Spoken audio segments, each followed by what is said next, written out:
Guys আবার একটা short নিয়ে চচ্চর হাজির হয়ে গেছে। আর সত্যি বলতে এই গরমের মধ্যে মানে বাইরে দাঁড়িয়ে থাকতে একদম ভালো লাগছে না। মাথার উপর থেকে সূর্য দেবতা একদম সুন্দর করে আশীর্বাদ দিচ্ছে, তাই একদম গঙ্গা যমুনা ঝরছে গা দিয়ে।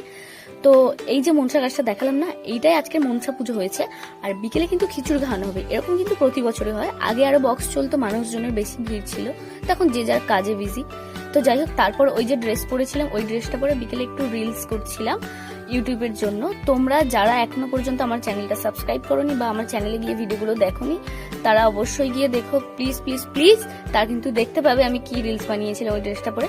তো যাই হোক, তারপর বিকেলে যে অ্যানিভার্সারি অনুষ্ঠানটা ছিল সেটা কিন্তু আমার বাড়ির সামনেও, তো ওখানে গেছিলাম। ওখানটা গিয়ে দেখলাম অলরেডি ব্যাকগ্রাউন্ড সাজানো হয়ে গেছে, আর তারপর সুন্দর করে ডেকোরেশন করেছে, বেশ ভালোই লাগছিল গাইস, তোমরাও নিশ্চয়ই দেখে বুঝতে পারছো। তো তারপরে ওর কেক কাটা কমপ্লিট হয়ে গেছে, ওরা নিজেদেরকে নিজেদের খাইয়ে দিল, এটা দেখে খুবই ভালো লাগছিল। তো যাই হোক, ও সারপ্রাইজ পেয়েছে সেগুলো দেখালো, তারপর খাওয়া দাওয়া করে বাড়ি